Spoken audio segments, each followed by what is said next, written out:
Hello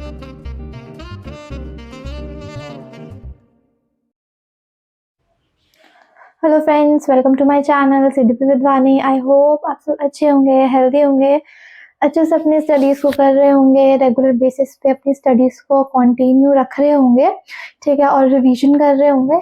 सो अगर हम last class में देखें तो लास्ट क्लास में हमने डिस्कस किया, हमारी पियाजे की थ्योरी हमने शुरू करी, ठीक है, जिसमें हमने कुछ चीज़ों को डिस्कस किया जिसको कि हमने नाम दिया पार्ट 1, ठीक है। उसमें हमने क्या क्या देखा, क्या क्या डिस्कस किया, वो था कि सबसे पहले तो जो हमारे पियाजे हैं वो साइकोलॉजिस्ट हैं, ठीक है।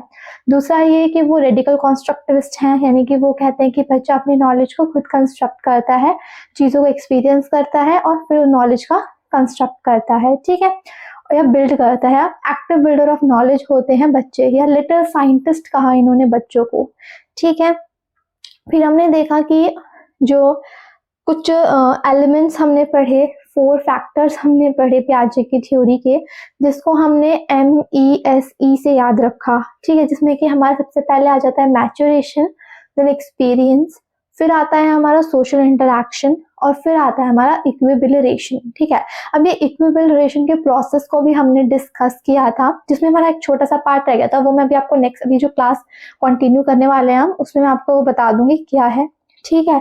और हमने एकोमोडेशन के बारे में पढ़ा, एसिमिलेशन के बारे में पढ़ा, ऑर्गेनाइजेशन, एडेप्टेशन, स्कीमास क्या होते हैं, वो सारी चीज़ें हमने पढ़ी, ठीक है। तो ये थी हमारी पिछली क्लास, ठीक है।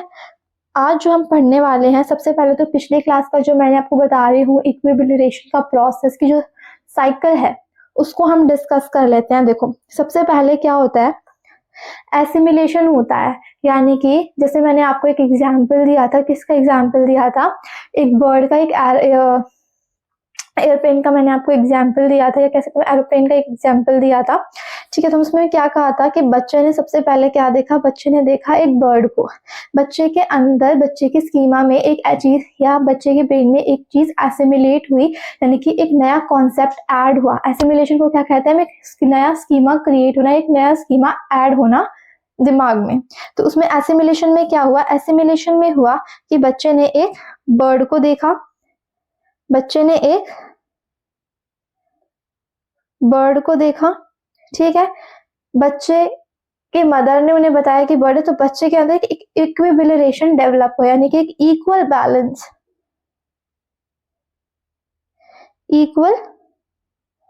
बैलेंस डेवलप हुआ, ठीक है।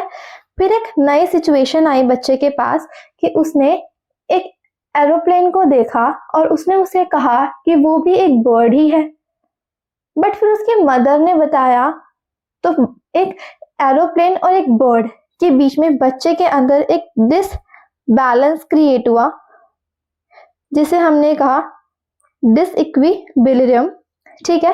फिर बच्चे की मदर ने उन्हें बताया कि ये क्या है, एरोप्लेन है, ना कि बर्ड।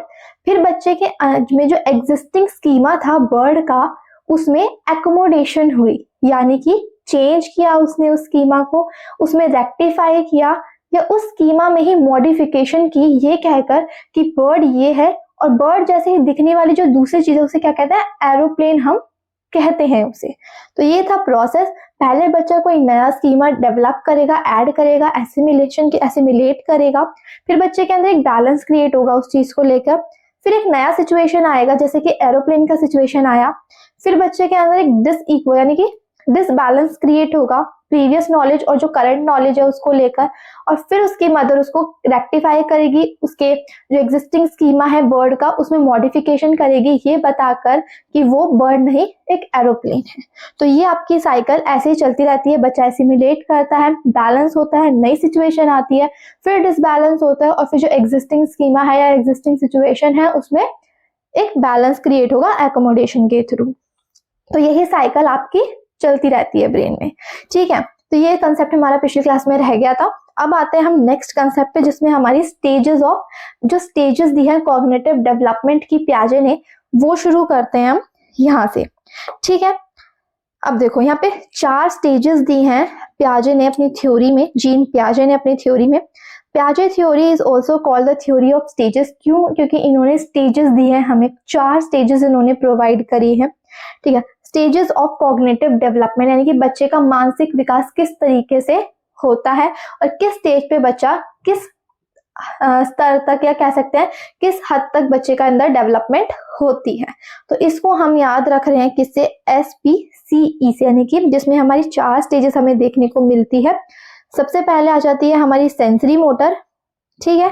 फिर आ जाता है हमारा क्या, फिर आ जाता है हमारा pre operational, concrete operational, informal operational, ठीक है। जो हमारा सेंसरी मोटर है वो बर्थ से 2 ईयर तक के बीच का टाइम पीरियड होता है। प्री ऑपरेशनल में हमारा 2 से 7 साल तक के बीच का टाइम पीरियड होता है। कॉन्क्रीट ऑपरेशनल में 7 से 11 साल तक का टाइम पीरियड होता है। और जो फॉर्मल ऑपरेशनल है हमारा, वो 11 से अबव ईयर्स जो होते हैं हमारे, वो टाइम पीरियड यहाँ पे काउंट होता है, ठीक है। तो ये 4 स्टेजेस हमें पियाजे ने दी। अब इनको धीरे धीरे कर हम डिस्कस कर लेते हैं कि इन्होंने इनके अंदर क्या क्या कहा है, ठीक है। सबसे पहले आ जाते हैं हम सेंसरी मोटर डेवलपमेंट।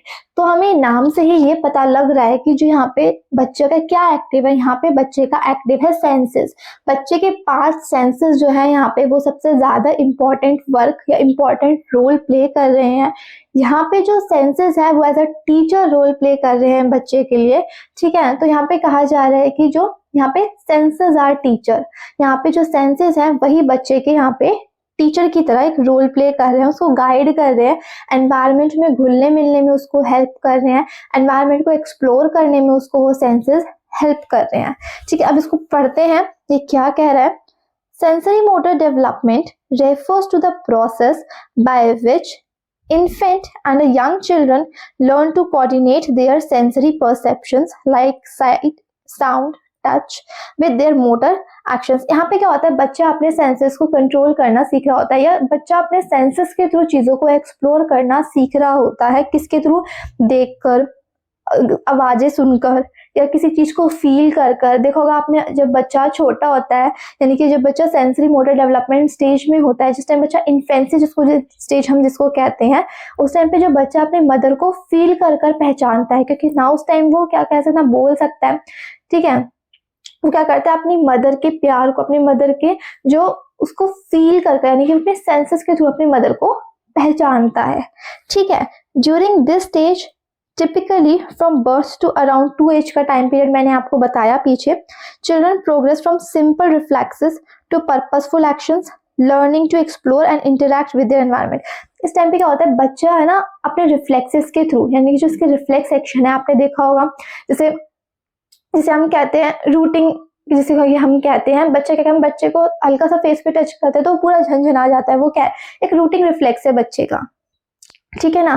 तो ये सारे जो उसके रिफ्लेक्स एक्शन है ना, जो उसके रिफ्लेक्स एक्शन है, इस टाइम उन चीजों से वो अपने एनवायरनमेंट को, आसपास का जो जिस चीज से भी वो इंटरेक्ट कर रहा है ना, और उन सेंसेस के थ्रू वो अपने पेरेंट्स से या नेबर्स जो है या उसके सिबलिंग्स हैं, ठीक है, उसके आसपास के एनवायरनमेंट से वो क्या कर रहा है, इंटरेक्ट कर रहा है। तो ओवरऑल यही है कि इस टाइम जो होता है बच्चे के सेंसेस है ना बहुत ज्यादा एक्टिव होते हैं, और वो उन्हीं चीजों से सारी चीजों को एक्सप्लोर उन सेंसेस के थ्रू वो सब पूरे एनवायरनमेंट को एक्सप्लोर कर रहा होता है, ठीक है। फिर आ जाते हैं, यहाँ पे बोला सेंसेस आर टीचर्स, ठीक है। Children love to think with their eyes, ears, hands in this stage. तो बच्चा क्या करता है, अपने आईज से, अपने हैंड से, तो इन सब चीजों से वो एनवायरनमेंट को एक्सप्लोर कर रहा होता है, और वो जो उसकी लर्निंग होती है वो भी उसके सेंसेस के थ्रू ही हो रही होती है, सर, ठीक है। कुछ मोटर एक्टिविटीज शुरू कर देता है, हाथ पर हिलाना शुरू कर देता है, चीजों को अगर पकड़ते तो पूरे हाथों से चीजों को वहां पे पकड़ना शुरू करता है, ठीक है। अब आगे देखते हैं कुछ की एस्पेक्ट्स क्या है सेंसरी मोटर डेवलपमेंट के, उनको देख लेते हैं, ठीक है। जैसे रिफ्लेक्स एक्शंस हम कह सकते हैं, जैसे at birth infants rely on reflexes, automatic responses to stimuli, यानी कोई भी चीज है तो वो ऑटोमेटिक, जैसे आपने देखा होगा अगर हम बच्चे को के आगे उंगली करते हैं, यानी कि इस तरीके से उंगली पकड़ाने की कोशिश करते तो बच्चा खुद पकड़ लेता है, तो वो क्या है, वो ऑटोमेटिक रिस्पॉन्स है स्टिमुली को लेकर। स्टिमुली क्या होता है, जो हम उसको एक तरीके का या एक ऑब्जेक्ट दे रहे हैं, या कह सकते हैं हम एक, जैसे हम उसे उंगली पकड़ा रहे हैं ना, तो वो वहां पे क्या है, वो एक स्टिमुली का वर्क कर रहा है, ठीक है, जिसमें कि बच्चे का ऑटोमेटिक रिएक्शन क्या होगा कि वो उसको ग्रास्प कर लेगा यानी कि पकड़ लेगा। तो ये कुछ रिफ्लेक्स एक्शन होते हैं, जैसे सकिंग हो गया, ठीक है, बच्चा अंगूठा चूसना शुरू कर रहा होता है, ठीक है, ग्रास्पिंग, ठीक है, help them to interact with their environment and fulfil basic needs, ठीक है। तो वो अपना अंगूठा चूस रहा होता है तो फिर उसकी मदर उसको दूध पिलाती है। इस तरीके से क्या करता है, वो अपने बेसिक नीड्स को अपने सेंसेस के थ्रू फुलफिल करता है, या जो रिफ्लेक्स एक्शन कर कर वो चीजें जो वो कहना चाहता है, या वो तो अपने सेंसेस के थ्रू बताएगा या रिफ्लेक्स एक्शन के थ्रू बताएगा, क्योंकि बच्चा उस टाइम बोल नहीं सकता होता है, ठीक है ना। दूसरा है हमारा एक्सप्लोरेटरी बिहेवियर, चीजों को एक्सप्लोर करता है इस टाइम पे बच्चा। वही क्या करेगा, टच कर कर, ग्रास्प कर कर, ग्रैबिंग, ठीक है, टेस्टिंग ऑब्जेक्ट्स, ठीक है, which help them to learn texture, shape, weight and other sensory properties. इस टाइम पे एक्सप्लोरेटरी बिहेवियर क्यों कहा है यहाँ पे, क्यों, क्योंकि इस टाइम पे जो बच्चा है चीजों को एक्सप्लोर कर रहा है, टच कर कर, फील कर कर, ग्रैब कर कर, बच्चा उसके टेक्सचर को कि क्या टेक्सचर है उस ऑब्जेक्ट का, या उसके देखा होगा अपने बच्चे को कोई भी चीज है तो वो पहले सीधा मुंह में डालता है ना, कि उसका टेस्ट चेक करता है वो क्या है, ठीक है ना। तो ये है एक्सप्लोरेटरी बिहेवियर यहाँ पे बच्चा करता है। नेक्स्ट पे आ जाते हैं हम आई हैंड कोऑर्डिनेशन। तो यहाँ पे क्या है, by 4 to 6 month infant begin to develop eye hand coordination. 4 से 6 मंथ के स्टार्टिंग जो ईयर होता टाइम होता है, बच्चा वहां पे 4 से 6 मंथ के बीच में बच्चा के अंदर आई हैंड कोऑर्डिनेशन होना शुरू हो जाता है। Enabling them to reach for object they see, तो वहां तक वो जाना, क्रॉल कर करके बच्चा उस ऑब्जेक्ट तक पहुंच जाता है, ठीक है ना। This is an early form of fine motor control, यानी कि इस टाइम पे क्या होता है, ये अर्ली स्टेज है बच्चे का, कि बच्चे के अंदर अपने फाइन मोटर्स जो उसका है, या कह सकते हैं जो ग्रोस मोटर है उसके मसल्स, उन पे पकड़ करना यहाँ पे बच्चा शुरू कर रहा होता है, स्टार्टिंग टाइम ये होता है, ठीक है। And it is essential for later task, ये जरूरी भी है, क्योंकि जब तक बच्चे के फाइन मोटर या ग्रॉस मोटर डेवलप नहीं होंगे तब तक बच्चा भागना, दौड़ना या पेंसिल पकड़ना, अगर फाइन मोटर्स उसके डेवलप नहीं होंगे तो ये बहुत ज्यादा जरूरी है। तो इस टाइम तक क्या होता है, बच्चे का आई हैंड कोऑर्डिनेशन होना शुरू हो रहा होता है, स्टार्टिंग स्टेज ये होती है, ठीक है। एक है ऑब्जेक्ट परमानेंस। इस टाइम पे बच्चे के अंदर ऑब्जेक्ट परमानेंस की जो स्टार्टिंग स्टेज होती है स्टेज में, उसमें बच्चे के अंदर ऑब्जेक्ट परमानेंस नहीं आता, बट लास्ट यानी कि क्या टाइम पीरियड है इसका, बर्थ से 2 यानी कि 2 साल तक पहुंचते पहुंचते बच्चे के अंदर वो ऑब्जेक्ट परमानेंस की जो सेंसेस है, जो ऑब्जेक्ट परमानेंस की जो हम कह सकते हैं वो डेवलप होना शुरू हो जाती है। यानी कि this is a major cognitive milestone in sensory motor development, usually achieved around 8 to 12 months, ठीक है ना, 8 to 12 months, where the child understand that object continue to exist even when they can't see them. This concept is foundational for memory development. देखो इस time क्या होता है, अब ये ऑब्जेक्ट परमानेंस होता क्या है, सबसे पहले तो इसको समझ लेते हैं, ठीक है। जैसे देखा होगा कई बार, जैसे कोई उसके पास कोई टॉय है, वो उस टॉय से खेल रहा है, ठीक है, हमने वो टॉय लिया और उसे छिपा दिया, तो क्या है, बच्चा कुछ टाइम उसे ढूंढेगा, फिर वो उसे नहीं ढूंढेगा, उसे ये नहीं पता कि वो जो ऑब्जेक्ट है अगर वो उसकी आंखों से गायब हो गया तो उसके लिए वो गायब हो गया, ठीक है ना, उसे उसका से कोई फर्क नहीं पड़ेगा। ये है लैक ऑफ ऑब्जेक्ट परमानेंस, यानी कि इस टाइम पे बच्चे के अंदर ऑब्जेक्ट को लेकर परमानेंस नहीं आई है। अगर कहते हैं ना out of sight out of mind, हम यहाँ पे ये लाइन यूज कर सकते हैं कि out of sight out of mind, यानी कि अगर बच्चे की आंखों के आगे से वो ऑब्जेक्ट चला गया तो यानी कि वो ऑब्जेक्ट उसके लिए एग्जिस्ट ही नहीं करता, तो ये है लैक ऑफ ऑब्जेक्ट परमानेंस, ठीक है। बट इस ईयर में यानी कि 2 साल तक होते होते क्या होता है, बच्चे के अंदर ये ऑब्जेक्ट परमानेंस की जो क्वालिटी है ये डेवलप हो जाती है।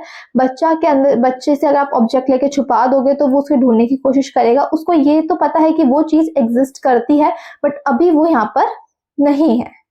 बट स्टार्टिंग ईयर्स में क्या होता है, बच्चे के अंदर ऑब्जेक्ट परमानेंस की जो स्किल है वो डेवलप हुई नहीं होती, यानी कि आउट ऑफ साइट तो आउट ऑफ माइंड, यानी कि अगर उसकी आंखों के आगे से चीजें निकल गई, चली गई, तो यानी कि उसके लिए वो चीज एग्जिस्ट नहीं करती, वो उसको नहीं ढूंढेगा।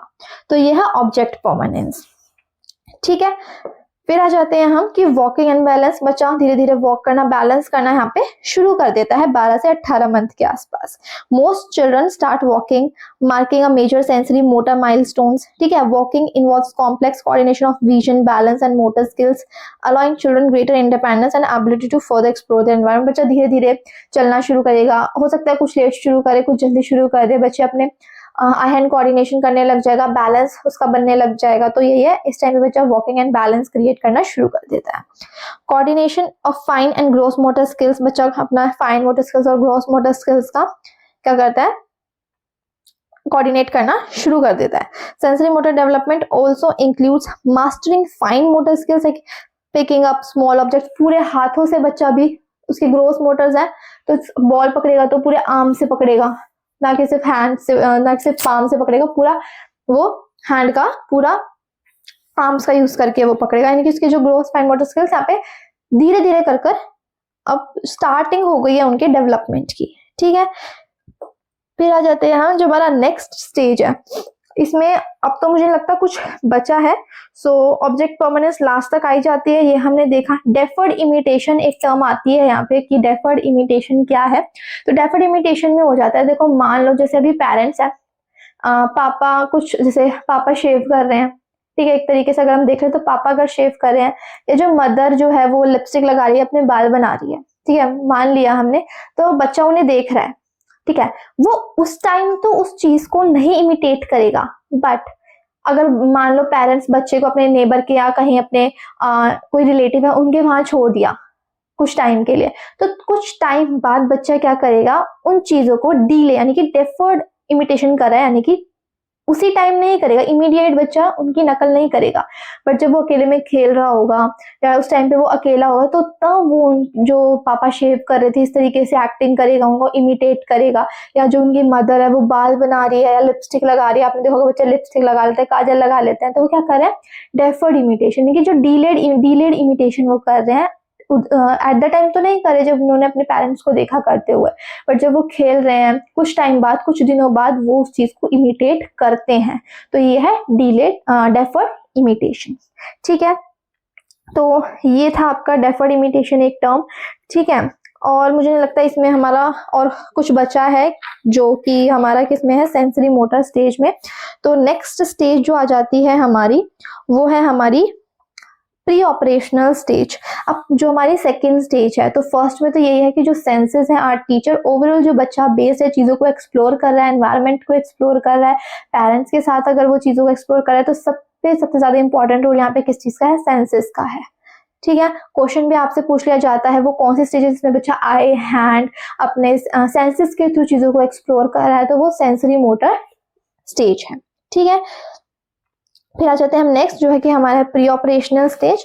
अब ये क्या है, the pre operational stage is a second stage in Jean पियाजे theory of cognitive development, lasting from about 2 to 7 year old का टाइम पीरियड यहाँ पे होता है। During this stage child begin to engage in symbolic play and learn manipulate symbols, यानी कि यहाँ पे बच्चा क्या करता है, सिंबॉलिक प्ले करना शुरू कर देता है, अपने फैमिली को देखा घर घर खेलना शुरू कर देता है। ठीक है, एक घर बना लेगा चुन्नी से या तो दुपट्टा होता है उससे, ठीक है, और कोई किसी को एक ऐसा जैसे कोई प्लेट है तो उसे एज अ क्लॉक की तरह वो सिंबल बना के उसको यूज करेगा। ठीक है, या डॉक्टर वो खेलना शुरू कर देता है, तो सिंबॉलिक प्ले बच्चा यहाँ पे शुरू कर देता है। ठीक है, और सिंबल्स को मैनिपुलेट करना, यानी कि जैसे मैंने आपको बताया ना, एक प्लेट है तो उसको क्लॉक की तरह यूज करना शुरू कर रहा है बच्चा, तो ये है मैनिपुलेट सिंबल्स। ठीक है, तो अब इसके कुछ की एस्पेक्ट्स देख लेते हैं। सबसे पहले सिंबॉलिक फंक्शन ही यहाँ पे पॉइंट डाला हुआ है कि बच्चा सिंबॉलिक फंक्शन करना शुरू कर देता है।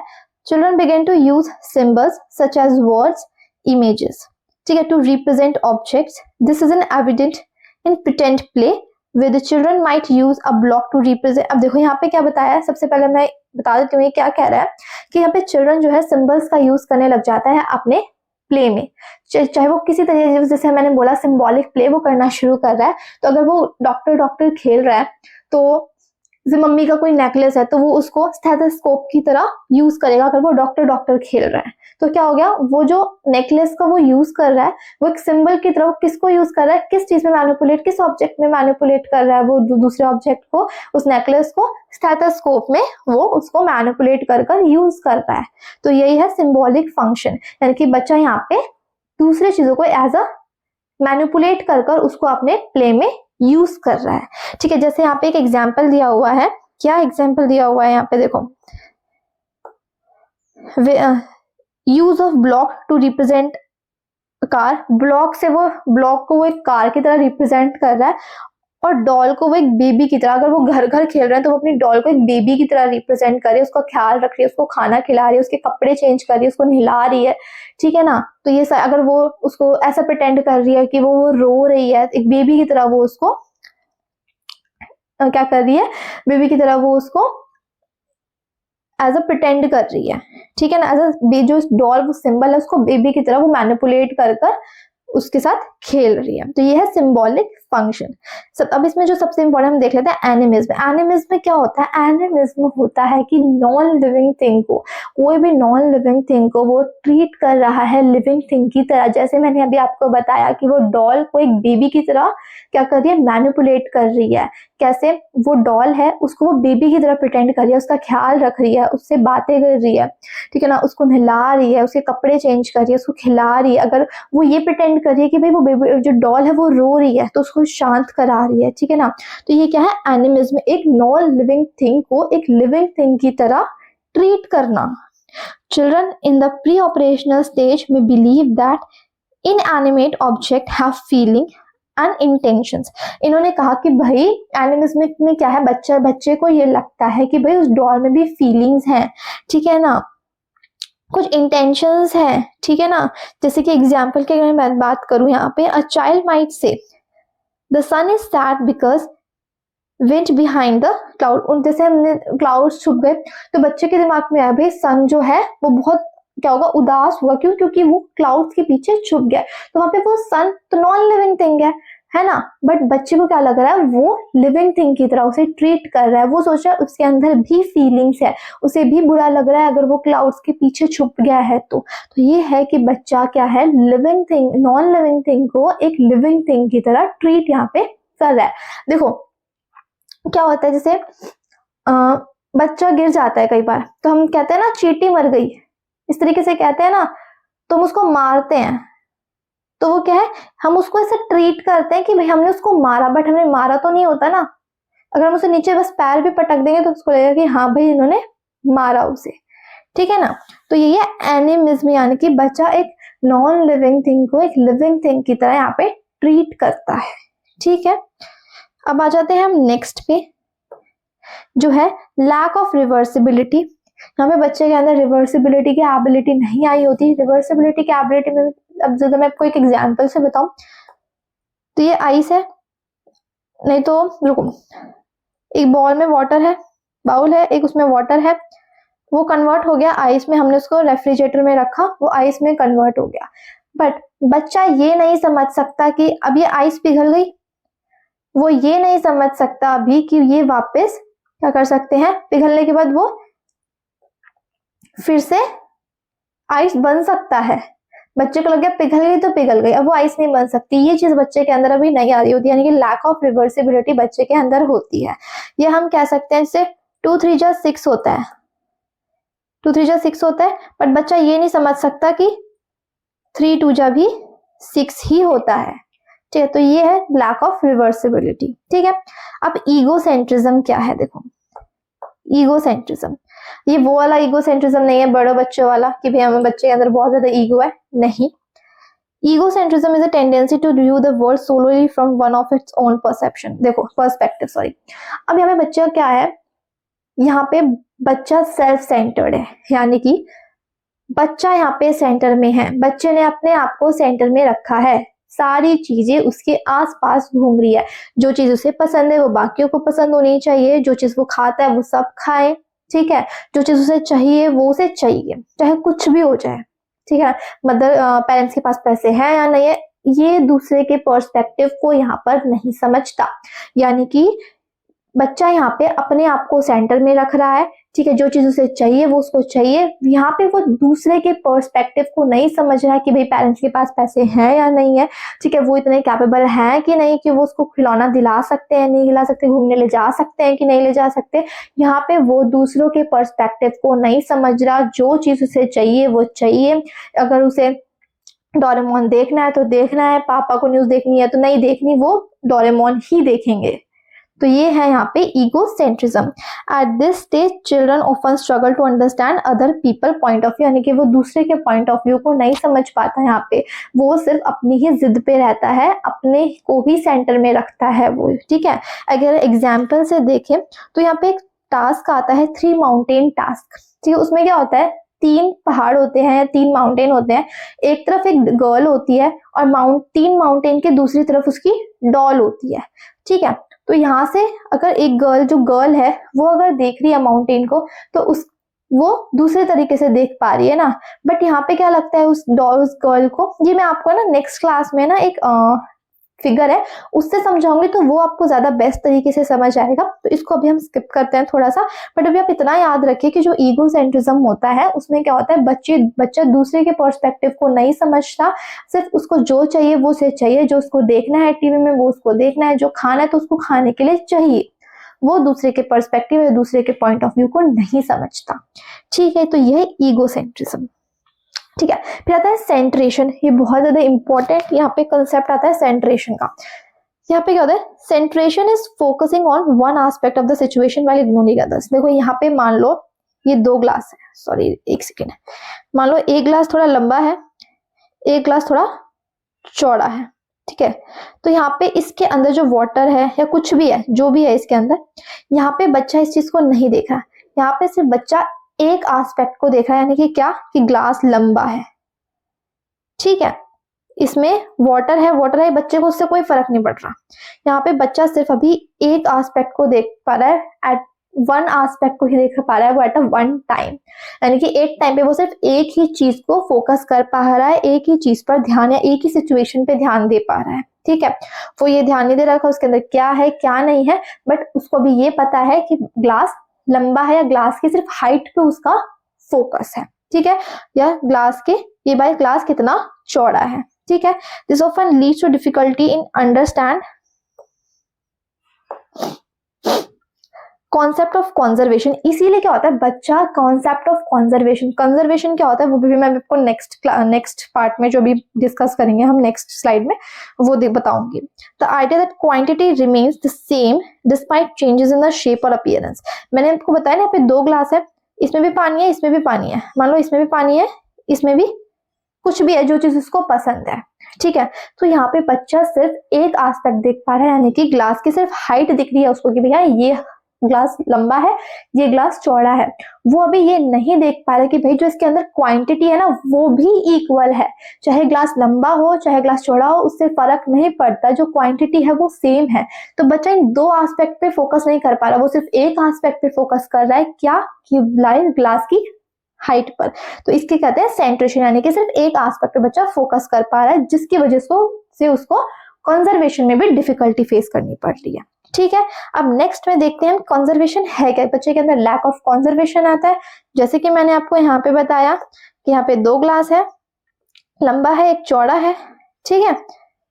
इसके अंदर भी उसकी फेवरेट चीज है, अमाउंट इक्वल है, पर बच्चे को लग रहा है कि नहीं अमाउंट इक्वल नहीं है, बच्चा दोनों पे क्या कर रहा है, फोकस नहीं कर पा रहा है, हाइट पे और अमाउंट पे, वो सिर्फ एक चीज पे फोकस कर पा रहा है, हाइट पे। इसीलिए उसे ये लग रहा है कि इसमें और इसकी जो अमाउंट है उसमें डिफरेंस है, चौड़े वाले में ज्यादा है, लंबे वाले में कम है। तो इसीलिए बच्चे के अंदर लैक ऑफ कंजर्वेशन आता है due to centration and limited logical thinking. Child at this stage struggle with the ideas that some properties, volume, mass or number remain constant despite changes in form और arrangement। बच्चा ये नहीं समझ पा रहा है, लॉजिक कितना नहीं लगा पा रहा है स्टेज पे आके बच्चा कि फॉर्म चेंज करने से अमाउंट या वॉल्यूम में चेंज नहीं आ रहा, ठीक है। तो ये है लैक ऑफ कंजर्वेशन, ठीक है। इंट्यूटिव थॉट्स नेक्स्ट आ जाता है हमारा toward the end of the pre operational stage children start use reasoning based on their intuitions, यानी कि जो भी उनको इंट्यूशंस आते हैं बच्चा उसके बेसिस पे अपनी रीजनिंग यहाँ पे शुरू करना, लॉजिक थोड़ा बहुत लगाना। यहाँ पे बच्चा अपने इंट्यूशंस के अकॉर्डिंग, जिस तरीके के इंट्यूशन, जिस तरीके की इमेजिनेशन क्रिएशन उनके माइंड में आती है उसके अकॉर्डिंग, ठीक है।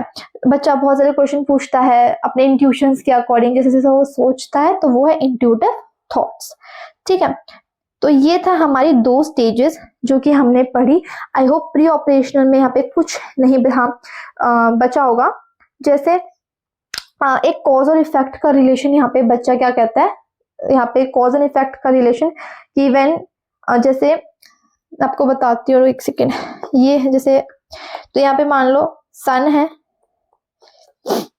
ठीक है, यहाँ पे क्लोथ्स है सूख रहे हैं, तो कॉज एंड इफेक्ट क्या होगा कि भाई सन से कपड़े सूख जाएंगे, जो ये कपड़े हैं सन से कपड़े सूख जाएंगे, तो ये कॉज एंड इफेक्ट का बच्चा थोड़ा बहुत समझना शुरू कर देता है, ठीक है। और यहाँ पे जैसे एक और टर्म आती है हमारी जो है ट्रांसडक्टिव रीजनिंग। क्या आती है? ट्रांसडक्टिव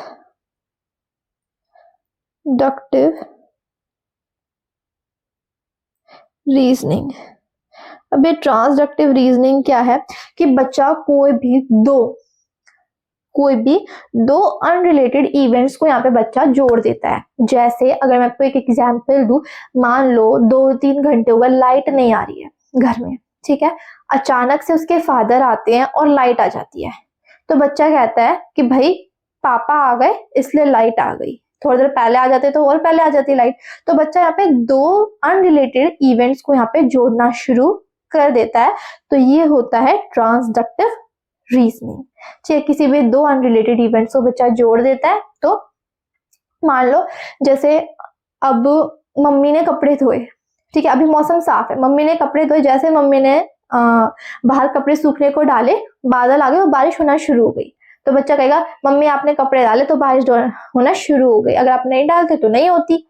इस तरीके से बच्चा 2 इवेंट्स, 2 अनरिलेटेड इवेंट्स को क्या कर देता है, रिलेट कर देता है।